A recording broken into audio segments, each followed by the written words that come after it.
జగన్ పరిపాలన విధ్వంసంతో మొదలైందని కూటమి ప్రభుత్వ పాలన అభివృద్ధితో మొదలైందన్నారు మంత్రి బీసీ జనార్దన్ రెడ్డి। వైసీపీ పాలనలో రాష్ట్రంలోని రోడ్లన్నీ గుంతలమయమయ్యాయన్నారు। కూటమి వచ్చిన 9 నెలల్లోనే 1080 కోట్లతో గుంతలేని రాష్ట్రంగా మార్చామని తెలిపారు। కడప జిల్లాలోని ప్రొద్దుటూరు కొర్రపాడు రోడ్డు విస్తరణ పనులకు భూమి పూజకు మంత్రి బీసీ జనార్దన్ రెడ్డి హాజరయ్యారు। ప్రొద్దుటూరు ఎమ్మెల్యే వరదరాజుల రెడ్డితో కలిసి 5,04,00,000 విలువైన పనులకు శిలాఫలకాన్ని మంత్రి జనార్దన్ రెడ్డి ఆవిష్కరించారు। వైసీపీ హయాంలో R&B శాఖను జగన్ నిర్వీర్యం చేసి పరిశ్రమలు పారిపోయేలా చేశారని విమర్శించారు।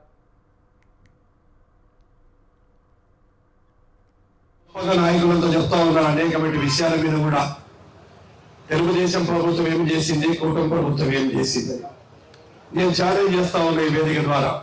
ఎవరైనా సరే అభివృద్ధిలో మేము 2 ఏళ్లలో మేమేమి చేశాము, సంక్షేమ పథకాలు ఏమి ఇచ్చాము, గత 5 సంవత్సరాలలో ఈ పొద్దుటూరు గ్రామంలో ఒక R&B డిపార్ట్మెంట్ ఎన్ని కోట్ల రూపాయలు పనిచేసింది, ఇప్పుడు మా ప్రభుత్వం వచ్చిన తర్వాత ఇప్పుడే రికార్డుల ప్రకారం కూడా 90 కోట్లు పొద్దుటూరు పట్టణం చేశాము। 200 కోట్లకు పైన దాదాపుగా 300 కోట్లు జిల్లాలో R&B రోడ్లు వేయడం జరిగింది। గత పాలకులు చేసినటువంటి పాపాల వలన రాష్ట్రమంతా కూడా రోడ్లన్నీ కూడా గుంతలమయమైపోతే మళ్ళీ తెలుగుదేశం పార్టీ వచ్చిన తర్వాత కేవలం 9 నెలల్లో 1061 కోట్ల రూపాయలు ఖర్చు పెట్టి గుంతలు లేని రాష్ట్రంగా మార్చాము। అదేవిధంగా ఇప్పటి వరకు కంబైన్డ్ రాష్ట్రంలో కూడా ఒకే సంవత్సరంలో 3,000 కోట్ల రూపాయలు పెట్టిన ప్రభుత్వం ఇప్పటి వరకు ఉందంటే ఈ రోజు కూటమి ప్రభుత్వం వచ్చిన తర్వాత R&B శాఖ మేము పెట్టడం జరిగింది। గతంలో R&B శాఖ ఎవరైనా పేరు చెప్పుకొని తల ఎత్తుకొని తిరిగే వాళ్ళు గత 5 సంవత్సరాలు ఆ రోజు ఈరోజు గొప్పగా నాయకులంతా చెప్తా ఉన్నారు అనేకమైన విషయాల మీద కూడా। నెల్లూరు జిల్లా పొదలకూరు పోలీస్ స్టేషన్ ఎదుట మాజీ మంత్రి వైసీపీ జిల్లా అధ్యక్షుడు కాకాని గోవర్ధన్ రెడ్డి బైఠాయించారు। వైసీపీ కార్యకర్తలపై పొదలకూరు పోలీసులు దురుసు ప్రవర్తనకు నిరసనగా ఆయన ఈ ఆందోళన చేపట్టారు। పచ్చ నేతల మెప్పు కోసం పొదలకూరు ఎస్ఐ హనీఫ్ వైసీపీ నేతలపై అక్రమ కేసులు పెడుతున్నారని మాజీ మంత్రి కాకాని గోవర్ధన్ రెడ్డి ఫైర్ అయ్యారు। వైసీపీ నేతలను చిత్రహింసలు పెడుతూ టీడీపీ నేతలకు వీడియో కాల్ చేసి చూపిస్తున్నారని ఆరోపించారు। అధికార పార్టీ సూచనలతో వైసీపీ నేతలు కార్యకర్తలను పోలీసులు వేధిస్తున్నారని కాకాని ఆరోపించారు। కాకాని వద్దకు డీఎస్పీ పలువురు సీఐలు చేరుకుని సమస్య అడిగి తెలుసుకున్నారు। సమస్య పరిష్కరిస్తామని పోలీసులు హామీ ఇవ్వడంతో కాకాని ఆందోళన విరమించారు। పొదలకూరు ఎస్ఐపై బహిరంగ విచారణ జరిపి చర్యలు తీసుకోవాలని కాకాని డిమాండ్ చేశారు। చెప్తుంటాడు నేను పెద్ద విజనరీ అని। రైతులిద్దరం ఆ ఎలక్ట్రిసిటీ ఏఈ దగ్గరికి వెళ్ళి అయ్యా మాకు ఎలక్ట్రిసిటీ కనెక్షన్ కావాలి అని చెప్పి అడిగిన మీదట వాళ్ళ దగ్గర ఏఈ గారు 40,000 రూపాయలు లంచం వసూలు చేయడం జరిగింది। 40,000 రూపాయల లంచం తీసుకున్నాడు। దానికి సంబంధించినటువంటి స్తంభాలు వాళ్ళ కనెక్షన్ రిలీజ్ అయింది। స్తంభాలు ఆ గ్రామంలో తోలేడు। ఆ గ్రామంలో స్తంభాలు తోలిన తర్వాత ఆ గ్రామస్థాయి తెలుగుదేశం పార్టీ నాయకులు మాకు తెలియకుండా మీరు ఏ విధంగా వాళ్ళకి కనెక్షన్ ఇస్తారో అని చెప్పి వాళ్ళని ప్రశ్నించడం జరిగింది అధికారం। అంటే సీరియల్లో ఎట్లా ఇవ్వడం లేదు। ఈరోజు ఎలక్ట్రిసిటీ ఏఈ ఎవడు డబ్బులు ఇస్తే వాళ్ళకి తెలుగుదేశం పార్టీ అయితే వాడికి తప్ప వైఎస్ఆర్ కాంగ్రెస్ పార్టీ కనెక్షన్ ఇచ్చే పరిస్థితి మేము మానుకున్నాడు। మా రైతులు కూడా మానుకున్నారు। రైతులు తీవ్రమైనటువంటి ప్రభుత్వం ఏ విధంగా పనిచేస్తుంది అనేటువంటి రైతులకు ఒక స్పష్టత ఉంది। ఏ రోజు చంద్రబాబు ఉన్నా సరే రైతు వ్యతిరేక ప్రభుత్వం కాబట్టి దాని మీద స్పష్టత ఉంది కాబట్టి మా వాళ్ళు అడగలేదు। అయితే తీసుకున్న తర్వాత నన్ను 40,000 తీసుకున్నటువంటి ఆ ఏఈ మీరు వెళ్ళి తెలుగుదేశం పార్టీ వాళ్ళు చెప్తే మీకు కనెక్షన్ ఇస్తానని చెప్పాను కదా మా హరి మేము తెలుగుదేశం పార్టీ వాళ్ళ గడప తొక్కము, మా ప్రాణాలు పోయినా మా పంటలు ఎండిపోయినా పర్వాలేదు కానీ మేము తెలుగుదేశం పార్టీ వాళ్ళ దగ్గరికి వెళ్ళి అయ్యా మీరు మాకు సహాయం చేయండి, మాకు కరెంట్ కనెక్షన్ ఇవ్వండి అని చెప్పి మాకు దేబరించాల్సినటువంటి అవసరం లేదు అని చెప్పి స్పష్టం చేయడం జరిగింది।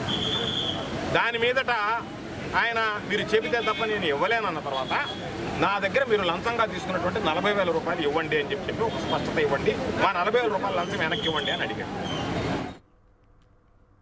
తిరుపతిలో జరిగిన జనసేన పార్టీ కీలక సమావేశం ఉద్రిక్తతలకు దారితీసింది। ఉమ్మడి చిత్తూరు, కడప, అనంతపురం జిల్లాలకు చెందిన నేతలు, కార్యకర్తలు పెద్ద సంఖ్యలో హాజరయ్యారు। సమావేశంలో ఇన్ఛార్జీల వ్యవహారంపై కార్యకర్తలు తీవ్ర అసంతృప్తి వ్యక్తం చేశారు। ఇన్ఛార్జీలను వెంటనే మార్చాలని బహిరంగంగా డిమాండ్ చేశారు। మాజీ మంత్రి బాలినేని సమక్షంలో ఈ డిమాండ్లు రావడం గమనార్హం। ఇన్ఛార్జీలు కార్యకర్తలను హీనంగా చూస్తున్నారని, తమ సమస్యలను పట్టించుకోవడం లేదని కార్యకర్తలు ఆవేదన వ్యక్తం చేశారు। సమావేశంలో కాసేపు గందరగోళం చోటు చేసుకుంది। కార్యకర్తలను శాంతింపజేయడానికి నాయకులు ప్రయత్నించారు।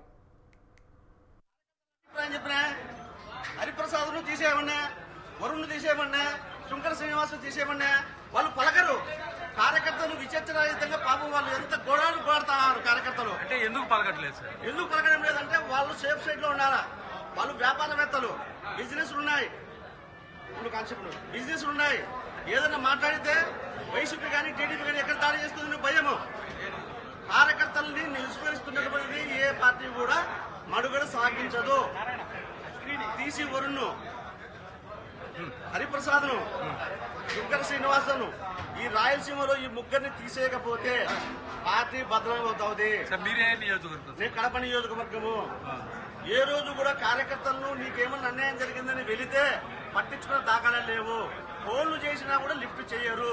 వాళ్ళు ఎంతసేపు ఉన్నా అధిష్టానం దగ్గర చుట్టూ చక్కర్లు కొడతారు తప్పితే కార్యకర్తల మనోభావాలను అర్థం చేసుకుని, సమస్యలను అర్థం చేసుకుని వాళ్ళ ఇళ్ల దగ్గరికి పోయి పరామర్శించేటువంటి పరిస్థితులు లేవు. వాళ్ళు కార్పొరేట్స్. దయ ఉంచి ప్రజల్లో నుంచి నాయకులు పుట్టాలా.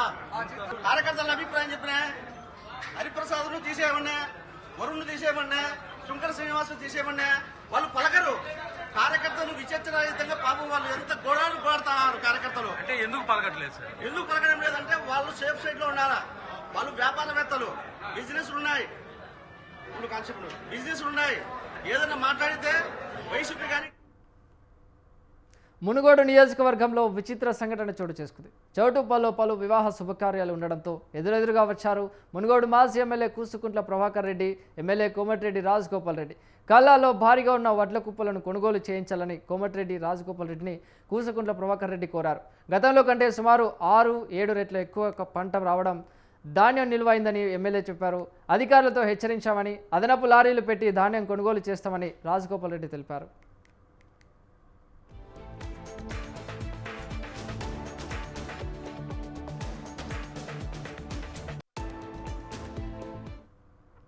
బీఆర్ఎస్ కార్యకర్తలకు ఏ అవసరం వచ్చినా తాను అండగా ఉంటానని తెలిపారు మాజీ ఎమ్మెల్యే కందాల ఉపేందర్ రెడ్డి. ప్రభుత్వం సరిపడా కొనుగోలు కేంద్రాలు ఏర్పాటు చేయకపోవడంతో రైతులు ఇబ్బందులు పడుతున్నారని తెలిపారు. తడిచిన మొక్కజొన్న ధాన్యం కొనుగోలు చేయాలని తెలిపారు. ఖమ్మం జిల్లా పాలేరు నియోజకవర్గంలో మాజీ ఎమ్మెల్యే కందాల ఉపేందర్ రెడ్డి పలు శుభకార్యాల్లో పాల్గొన్నారు. నేలకొండపల్లి మండలం ఆచార్లగూడెంలో వివాహ వేడుకలో పాల్గొని నూతన వధూవరులను అక్షింతలు వేసి ఆశీర్వదించారు. కొత్తూరులో నూతన గృహ భూమి పూజలో కూడా పాల్గొని శుభాకాంక్షలు తెలిపారు. మంచిర్యాల జిల్లా ఇందారం జాతీయ రహదారిపై రైతుల ఆందోళనతో ఉద్రిక్త పరిస్థితులు నెలకొన్నాయి. ధాన్యాన్ని వెంటనే కొనుగోలు చేయాలనే డిమాండ్తో రామారావుపేట రైతులు జాతీయ రహదారిపై బైఠాయించి నిరసన వ్యక్తం చేశారు. కొనుగోలు కేంద్రాల్లో ధాన్యం పేరుపోకపోవడం, లారీలు అందుబాటులో లేకపోవడం, గోనె సంచుల కొరతతో ఇబ్బందులు ఎదుర్కొంటున్నామని వారు ఆవేదన వ్యక్తం చేశారు. జాతీయ రహదారిపై భారీగా ట్రాఫిక్ జామ్ ఏర్పడింది. పోలీసులు ఘటనా స్థలానికి చేరుకొని రైతులను అడ్డుకునే యత్నం చేశారు.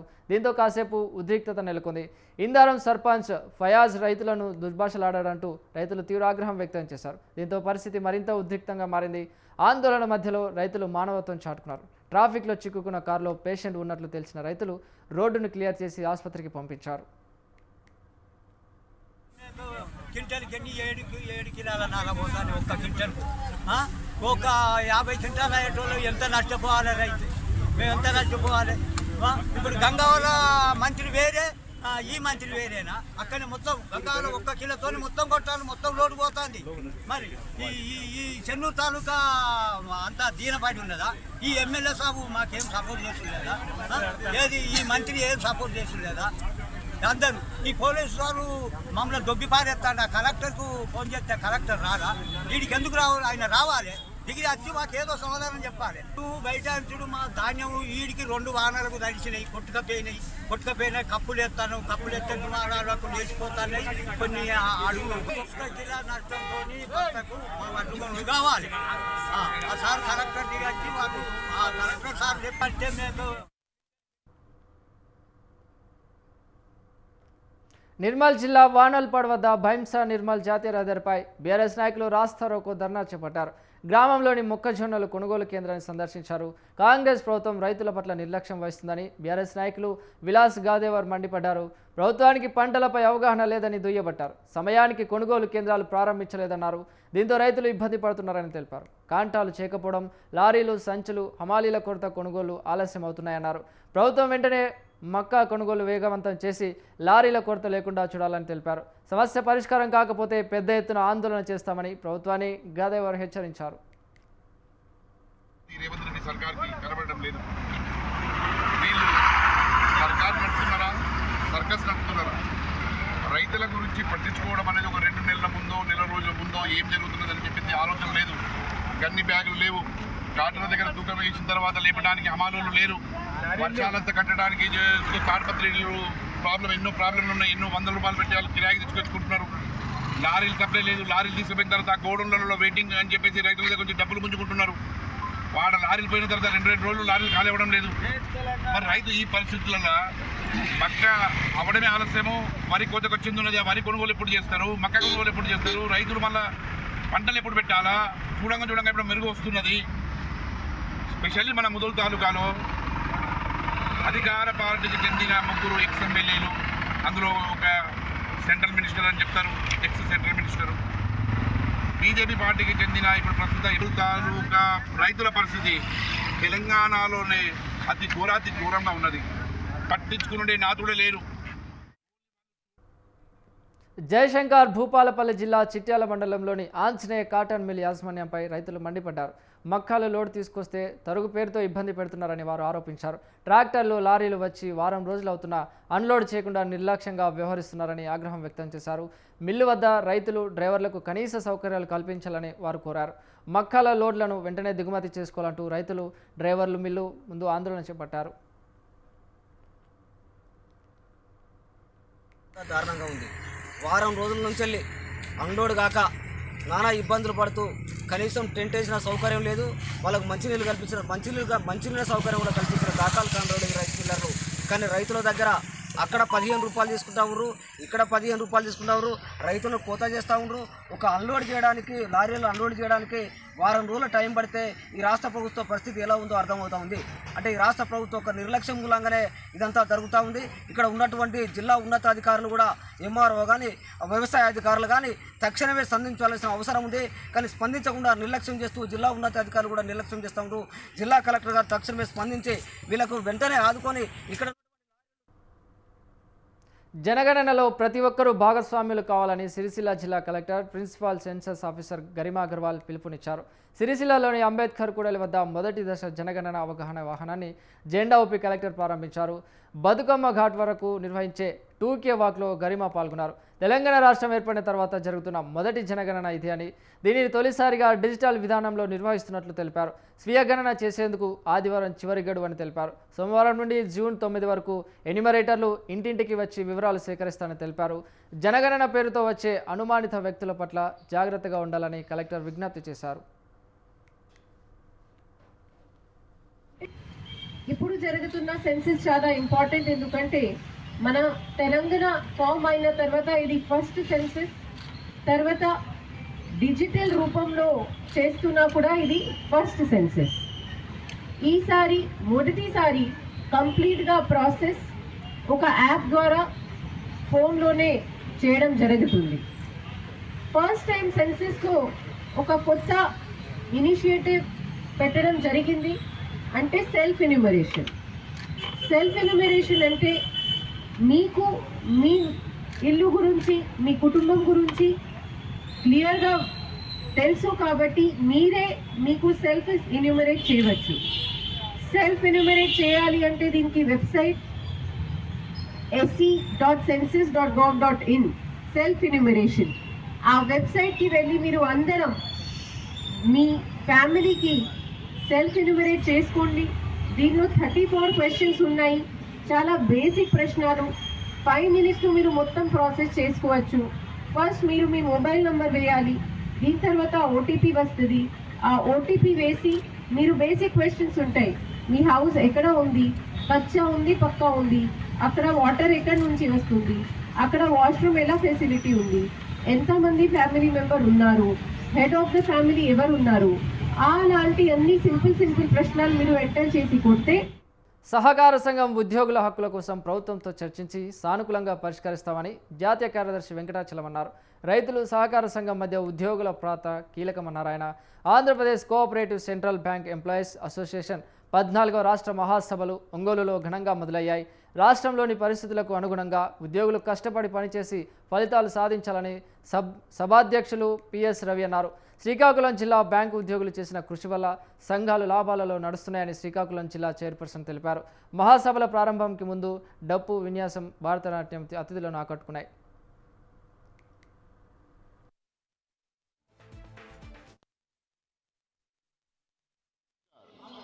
Not only commercial banks, for more than 100 years, cooperative banks are also contributing.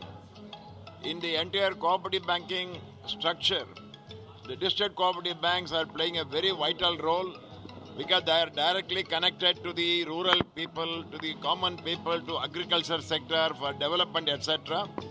And particularly in Andhra Pradesh, the district cooperative banks have played a yeoman contribution for the economic development of Andhra Pradesh. And today we are very happy that all the employees of the district cooperative banks in Andhra Pradesh, they have assembled here in Ongole to have their 14th, 60th year conference. And I'm very sure that in the conference we will not only discuss the demands of the employees, but more importantly we will discuss how the cooperative banks, the district cooperative banks can be further strengthened because they are the base for the future economic development of this country. And I'm very happy that large number of employees of the cooperative banks have come from all the districts. I wish the conference all success. Kadapa నగరంలోని Almaz పేట సర్కిల్లో ఉద్రిక్తత నెలకొంది. సర్కిల్లో ముస్లిం సోదరులు బైఠాయించారు. ఆంజనేయ స్వామి ఆలయం వద్ద హిందూ సోదరులు కూడా బైఠాయించారు. ఇరు వర్గాలతో పోలీసులు చర్చించినప్పటికీ ఆందోళనలు శాంతించలేదు. హనుమాన్ జయంతి సందర్భంగా ఏర్పాటు చేసిన హనుమాన్ సర్కిల్ బ్యానర్లపై స్టిక్కర్లు అంటించడాన్ని వ్యతిరేకించారు హిందూ సోదరులు.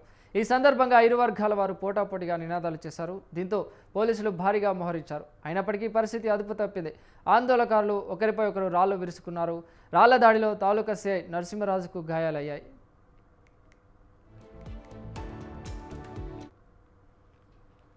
టెన్త్ పరీక్షల్లో అధిక మార్కులు సాధించిన ప్రభుత్వ స్కూల్ విద్యార్థులు, ఉపాధ్యాయులను ఏపీ టీడీపీ అధ్యక్షులు గాజువాక్ ఎమ్మెల్యే పల్లా శ్రీనివాసరావు సత్కరించారు.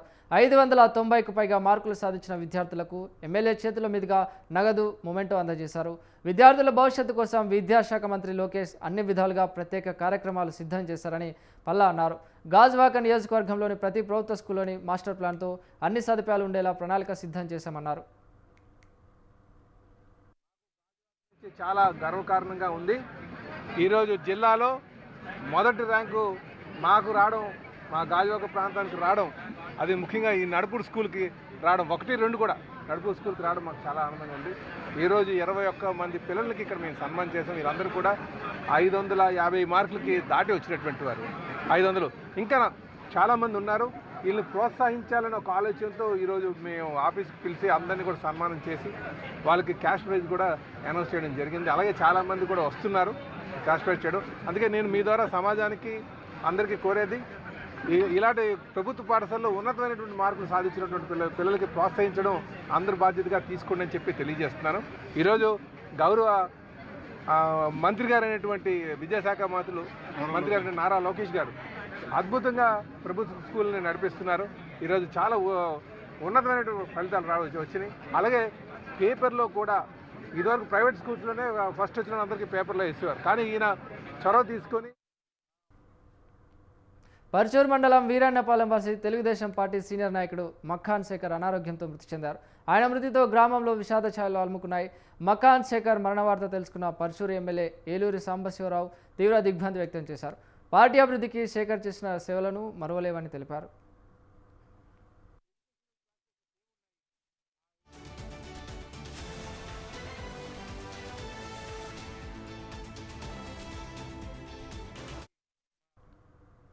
తిరుమలలో అక్రమ వసూళ్ల ఆరోపణలు కలకలం రేపుతున్నాయి. తిరుమలలోని కర్ణాటక గెస్ట్ హౌస్లో ఒక్కో ఫంక్షన్కు 50 లక్షల రూపాయలకు పైగా వసూలు చేస్తున్నారనే ఆరోపణలపై విచారణ ప్రారంభమైంది. ఈ విషయంపై ఓ భక్తురాలు కర్ణాటక ఎండోమెంట్ డిపార్ట్మెంట్కి ఫిర్యాదు చేసింది. ఫిర్యాదుపై స్పందించిన అధికారులు దర్యాప్తు చేపట్టారు. కేసు తీవ్రత దృష్ట్యా కర్ణాటక సిఐడి రంగంలోకి దిగింది.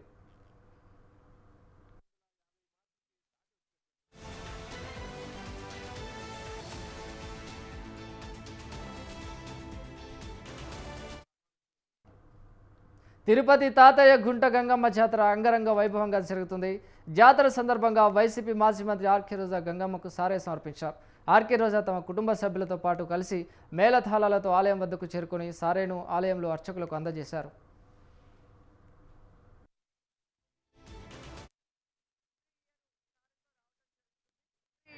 సారెతో రావటం జరుగుతుంది. అలాగే ఈ సంవత్సరం కూడా అమ్మవారికి సారెని ఇచ్చి అమ్మ ఆశీస్సులు తీసుకొని చాలా సంతోషంగా ఇంటికి వెళ్తున్నాను. సో నాకు తెలిసి తాతయ్య గుంట గంగమ్మ తల్లి టెంపుల్కి వచ్చిన మొదటి సీఎం జగన్మోహన్ రెడ్డి గారే అనుకుంటాను. అలాగే అందరూ కూడా వస్తే ఇంకా బాగుంటుంది. ఎందుకంటే గంగమ్మ తల్లి గొప్పతనం ఇప్పటికే అందరికీ తెలుసు, ఇంకా కూడా తెలిసే అవకాశం ఉంటుంది. ఇవి ఇప్పటివరకు నా లోకల్ న్యూస్. కీప్ వాచింగ్ స్వతంత్ర.